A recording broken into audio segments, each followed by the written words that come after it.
गाई म्हशींसाठी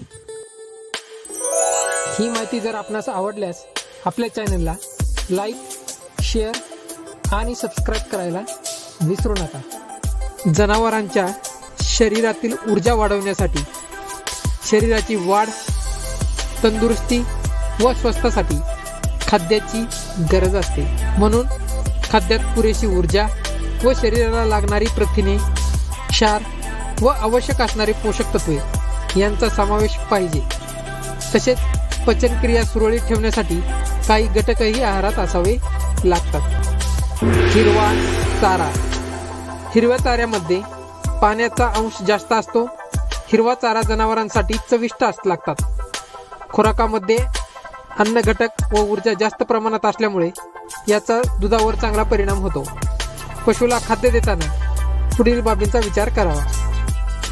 खाद्यातील पाण्याचा अंश किती आहे? पचन होईल अशा खाद्यांचा अंश चारा। पचन होईल अशा खाद्यांचा अंश चारा 40 ते 55%, पेंड 80 ते 90% आणि धान्य 70 ते 90%। पौष्टिक गुण, आवश्यक असणारे पोषक तत्वे पाहावेत। चव व स्वाद, ज्यामुळे जनावरांचे खाद्य हे आवडेल। विशिष्ट प्रथिने, जीवनसत्वे इत्यादी, त्यांची प्रकृती सुधारेल किंवा आरोग्यही व्यवस्थित राखले जाईल याची काळजी करावी।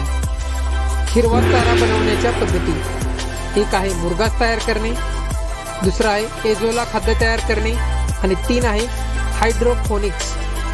हायड्रोपोनिक्स पद्धतीने बनवलेला हिरवा चारा हा जनावरांसाठी खूपच उपयुक्त असे खाद्य आहे। आधुनिक तंत्रज्ञान व रासायनिक द्रव्यांचा वापर करून पाण्यात तयार केलेले खाद्य जनावरांसाठी जास्त फायदेशीर व किफायतशीर ठरते। या खाद्याद्वारे जनावरांना आवश्यक प्रथिने, जीवनसत्वे मिळतात व त्याचा परिणाम दूध उत्पादक वाढीवरती होतो। वाळलेल्या सुक्या चाऱ्याचा उपयोग पोषण आहारासाठी होतो। ओला चारा पोषण आहार व उत्पादन आहार दोन्हींसाठीही फायद्याचा ठरतो। खुराकामध्ये ऊर्जा भरपूर प्रमाणात असते, म्हणून उत्पादन आहारासाठी याचा वापर होतो। हिरवा चारा जसे घास, हिरवा मका, गवत, ऊसाचे वाडे इत्यादी या खाद्यांमध्ये पाण्याचा अंश जास्त असतो। ही खाद्य जनावरांना खाण्यासाठी चविष्ट लागतात। तसेच खुराकात म्हणजे साखर काढल्यानंतरची मळी, तेल काढल्यानंतरची पेंड, भरडा यामध्ये अन्न घटक, प्रथिने व ऊर्जा जास्त प्रमाणातही असतात। यामुळे दुधाच्या उत्पादनावर चांगला परिणाम होतो व दुधाच्या उत्पादनात वाढ होते। तसेच विशिष्ट प्रथिने, जीवनसत्वे असलेल्या खाद्यान्नांमुळे जनावरांची प्रकृती सुधारते व स्वास्थ्य चांगले राखले जाते। वाळलेला किंवा सुका चारा: डोंगराळ व वनांसाठी आरक्षित जागेमध्ये वाळलेले डोंगरी गवत, भातांचा पेंडा किंवा गव्हाचे काड कापून साठवून ठेवले जातात। काही ठिकाणी कडबा साठवून ठेवला जातो। हे गवत मुख्यत्वे हिवाळ्यात व उन्हाळ्याच्या सुरुवातीला वापरण्यात येते। ह्या वाळलेल्या गवतात पोषक तत्वे कमी प्रमाणात असतात। अशा चाऱ्याला युरिया, मीठ, मिनरल मिक्सचर व गुळ यांची प्रक्रिया करून त्यांचे पोषण मूल्य सुधारले जाऊ शकतात। ज्यामुळे जनावरांना ज्यावेळी हिरवा चारा उपलब्ध नसेल अशा वेळी पुरेसा पौष्टिक चारा मिळेल व चाऱ्याची कमतरता भासणार नाही। खुराकामध्ये ऊर्जा भरपूर प्रमाणात असते, म्हणून उत्पादन आहारासाठी याचा वापर होतो। हिरवा चारा जसे घास, हिरवी मका, गवत, ऊसाचे वाडे या खाद्यांमध्ये पाण्याचा अंश जास्त असतो। ही खाद्ये जनावरांना खाण्यासाठी चविष्ट लागतात। तसेच खुराकात म्हणजे साखर काढल्यानंतरची मळी, तेल काढल्यानंतरचे पेंड, भरडा यामध्ये अन्न घटक व ऊर्जा जास्त प्रमाणात असतात। यामुळे दुधाच्या उत्पादनावर चांगला परिणाम होतो व दुधाच्या उत्पादनात वाढ होते। तसेच विशिष्ट प्रथिने, जीवनसत्वे असलेल्या खाद्यान्नांमुळे जनावरांची प्रकृती सुधारते व स्वस्थ राखले जाते। जनावरांना चाऱ्याची गरज 2 कारणांसाठी असते: शारीरिक वाढीसाठी आणि उत्पादनासाठी किंवा कार्यशक्तीसाठी जनावरांना आपण जो चारा देतो त्या सर्वचेच पचन होते असे नाही.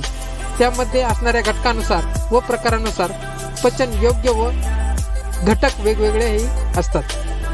खाद्य व्यवस्थापन. जनावरांना शरीर पोषणासाठी व दुग्धोत्पादनासाठी खाद्याची गरज असते.